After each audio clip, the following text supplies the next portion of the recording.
Hello and welcome to the program. I am Suren.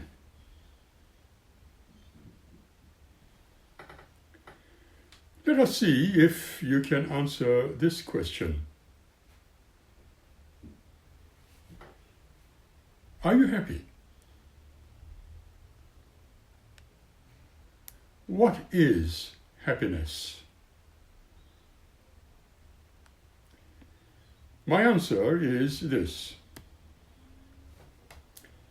It is the condition of being happy, enjoying gladness, and knowing that life is one long search for happiness.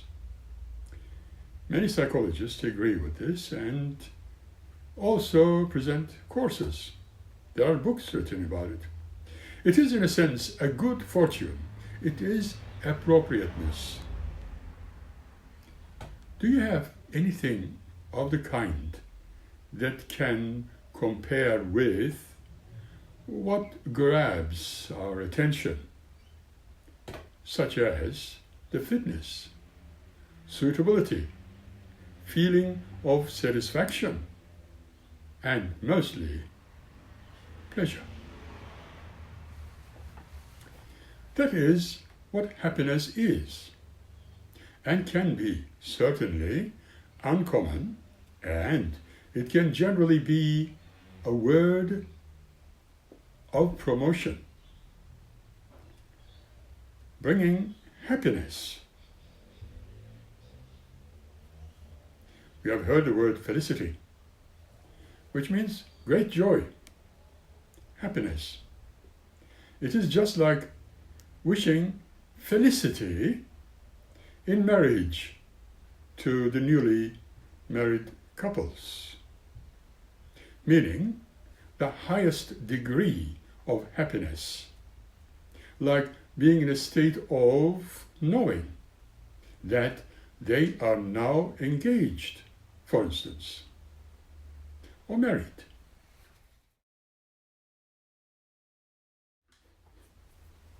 Are you happy? It is a feeling as every normal person does when he or she is well and having a good time. He or she is glad and contented. Just being happy in their new home, for instance. Also, being joyous, joyful, gay, cheerful, elated, rapturous, exalted, much liked, gratified, showing that one is being auspicious, glad, showing pleasure and joy, making you smile, looking happy, favorable, clever, and fitting, successful, and suitable.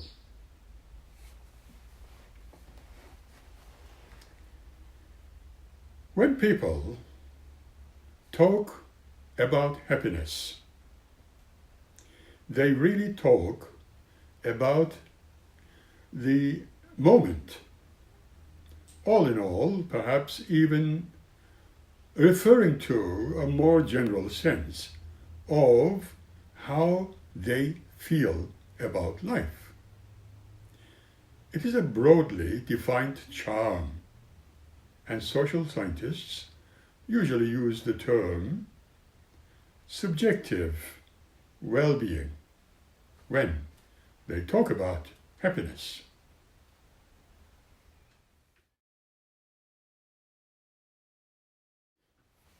Subjective well-being tends to focus on person's overall feelings and all about their life in the present moment, now.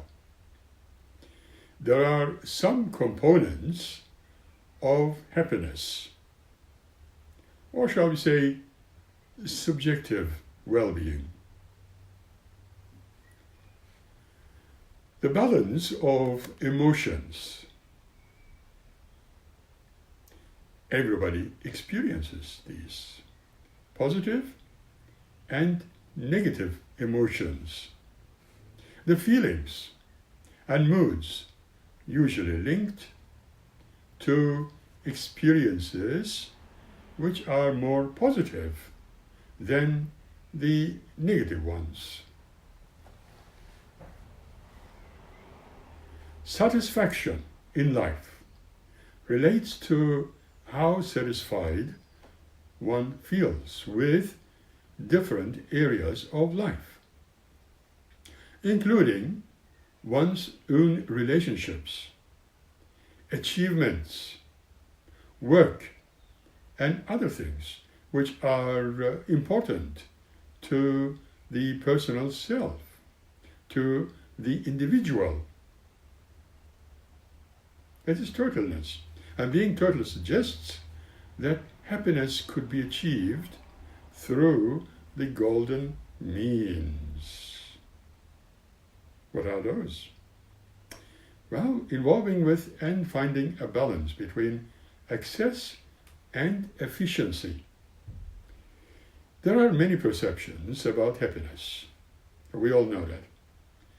And they may be different from one person to the next. There are also some signs which the psychologist looks for when assessing happiness levels. There are a few key signs towards happiness. Let's look at them. 1. Feeling like you are living the life you wanted. 2. Going with your own willingness to take life as it comes. 3. Feeling that the conditions of your life are good. 4. Enjoying positive, healthy relationships with other people. 5. Feeling that you have accomplished or will accomplish what you really want in life. 6.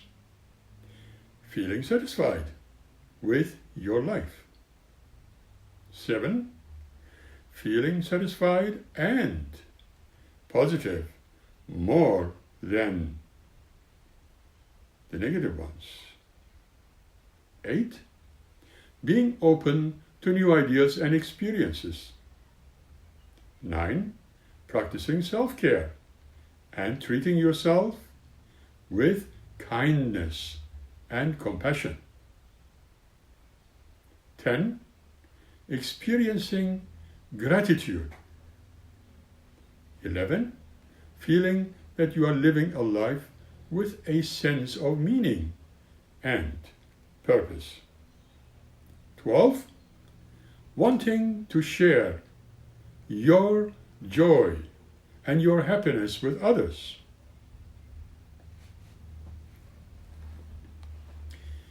There is something more important, that is, to remember, and that is that happiness is not in a state of constant euphoria.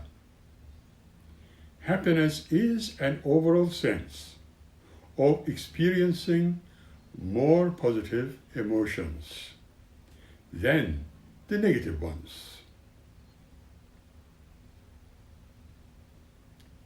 Happy people feel the whole range of human emotions, including anger, yes, frustration, boredom, loneliness, and even sadness from time to time.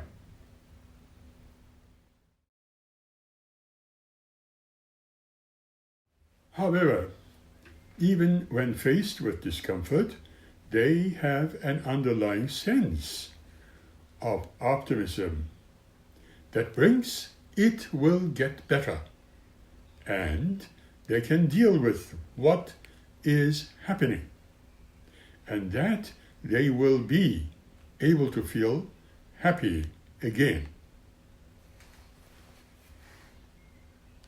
People experiencing terrible traumas can still experience happiness, says Hannah Owens.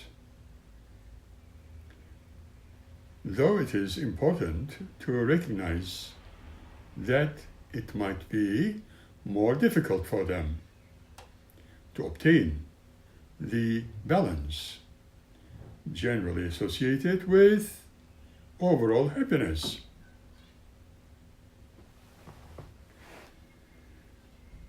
And that their happiness might look very different from others who have not had to deal with such challenges. The ancient Greek philosopher, as it is spoken often, Aristotle, made a distinction between two different kinds of happiness. He called them hedonia and eudaimonia. Hedonia, meaning hedonic happiness, which is derived from pleasure. It is often associated with doing what feels good and self-care, fulfilling desires, experiencing joy, and feeling a good sense of satisfaction. Eudaimonia. This type of happiness is derived from seeking virtue and meaning. Important component of it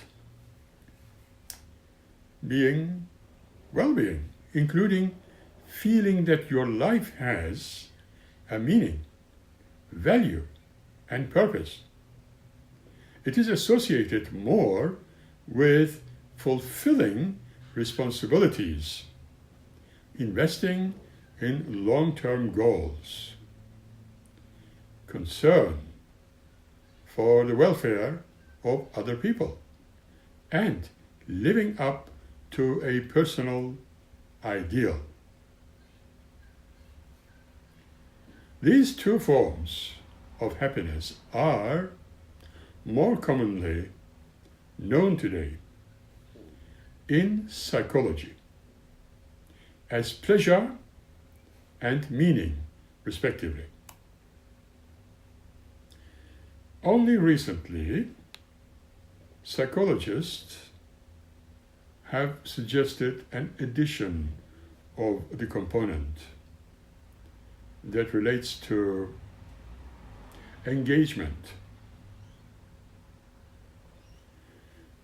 These are the feelings of commitment and participating in different areas of life.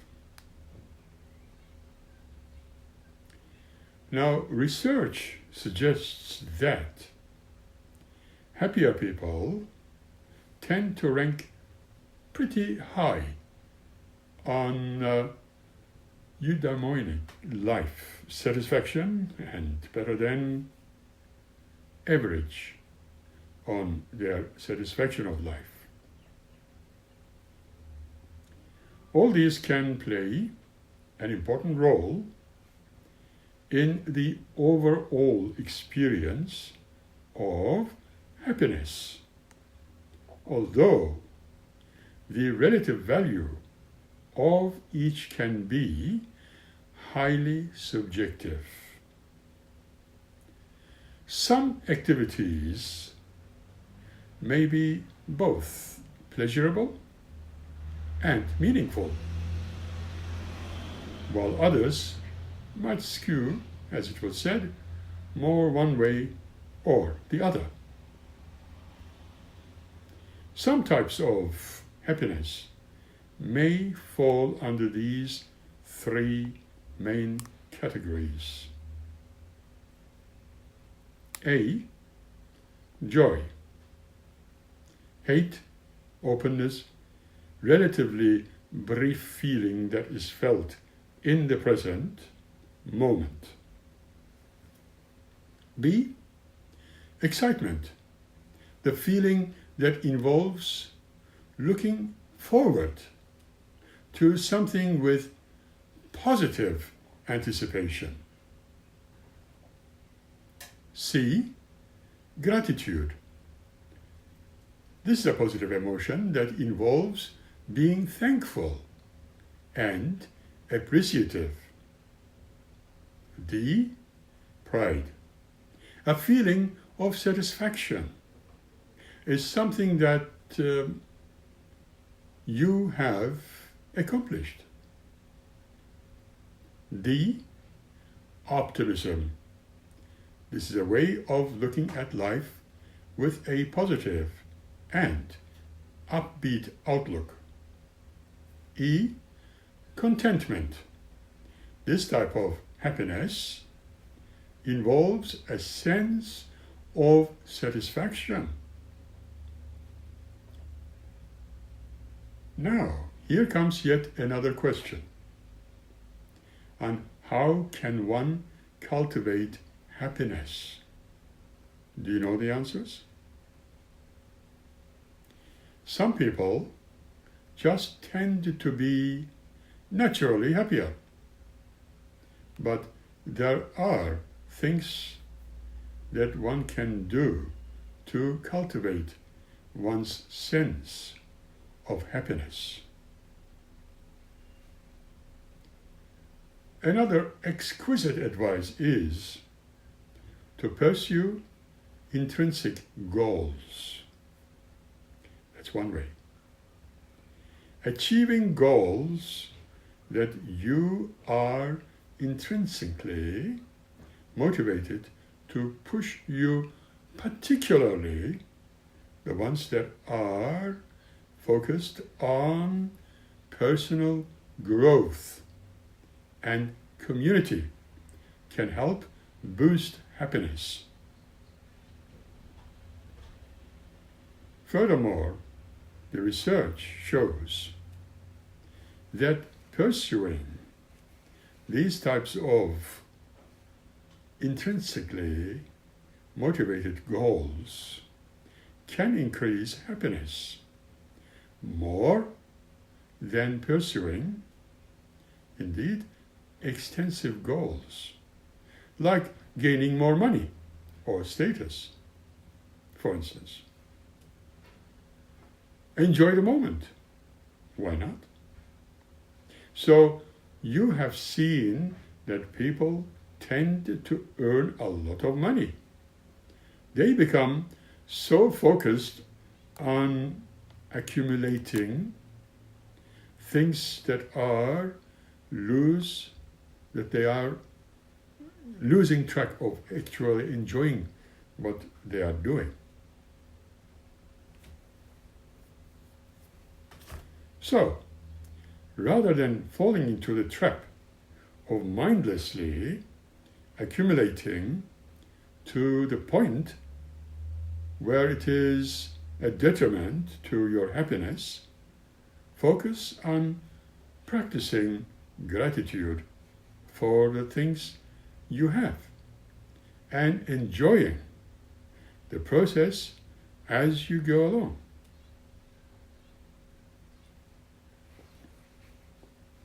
What about reframing negative thoughts?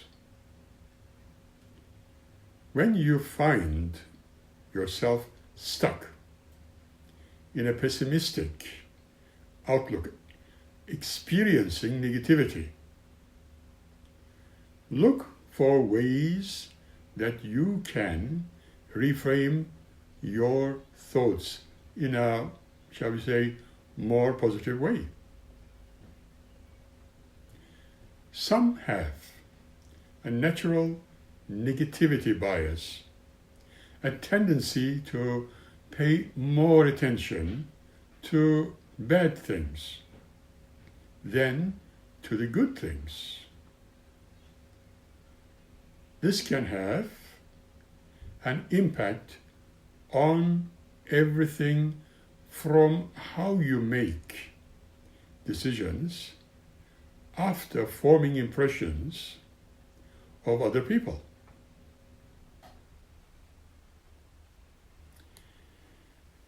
Discounting the positive is a cognitive distortion where people focus on the negative and ignore the positive. And this can also contribute to negative thoughts. Reframing these negative perceptions is not about ignoring the bad. Instead, it means one should be trying to make or to take a more balanced, realistic look at events. It can permit you to notice patterns in your own thinking, for instance, and then challenge the negative thoughts. We can all avoid social comparisons. It is vital. But another way to cultivate this is to make sure that you are able to maintain your happiness. Owens further says, stop comparing yourself to others. This is a very important point. No two lives are alike, she says, and focusing on what others have is a sure way to feel envy and regret. Focus on the good things in your own life, and you will be more likely to find contentment in them, she says.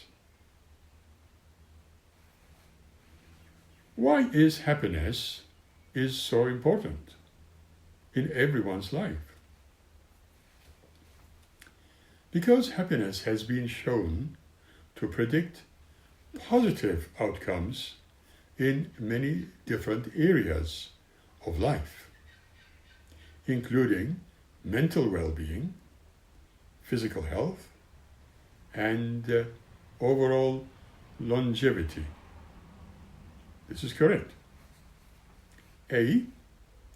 Positive emotions increase satisfaction with life.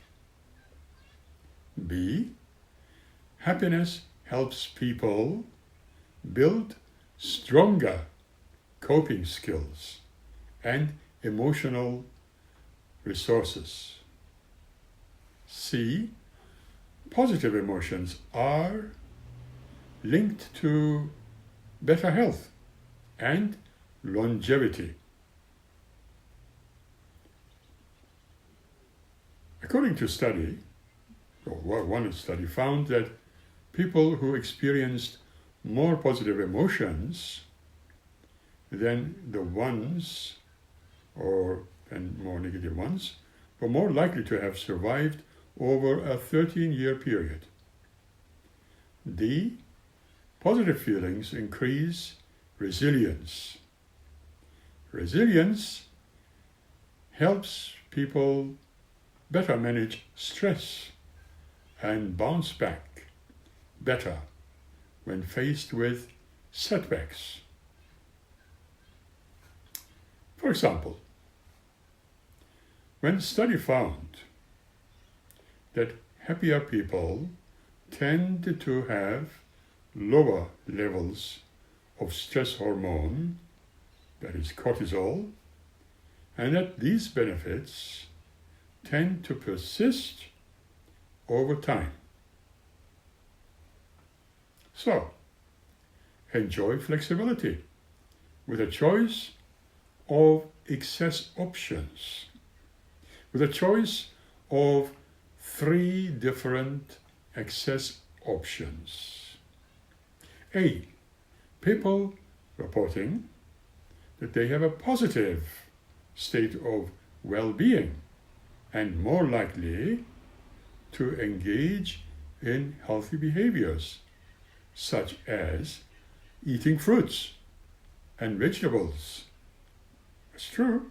And engaging in regular physical activities or exercises. B. Being happy may help you get sick less often. Your mental states are linked and connected to increased immunity. Believe it or not. Now, how can you become happier?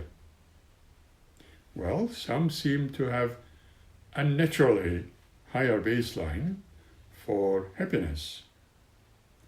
One large-scale study of more than 2,000 twins, once upon a time, suggested that around 50% of overall life satisfaction was due to genetics. 10%, however, was to external events, and 40% to individual activities. It's true.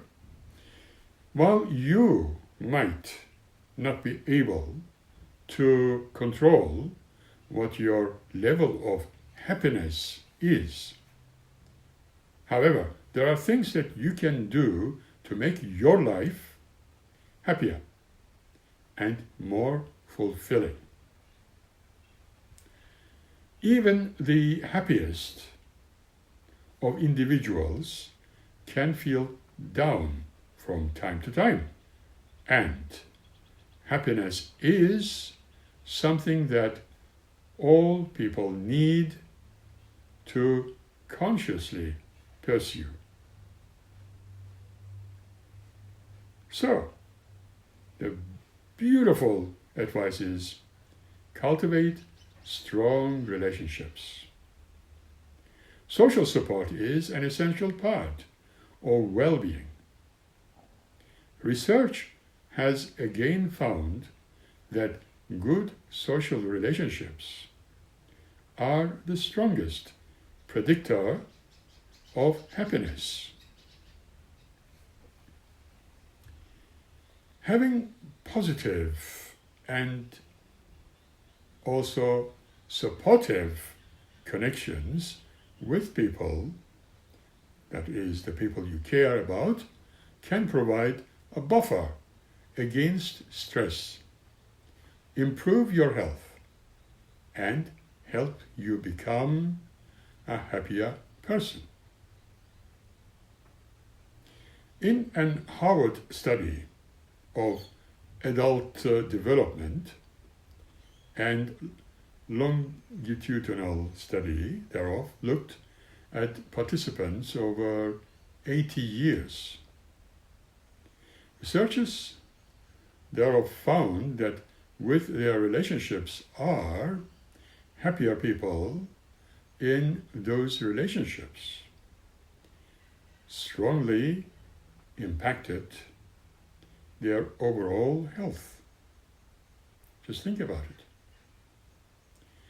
If you are trying to improve your happiness, cultivate solid social connections. That is a great place to start. Now, consider deepening your existing relationships and explore ways to make new friends. Exercise is good for both your body and your mind. Physical activity is linked to a range of physical and psychological benefits, including improved mood.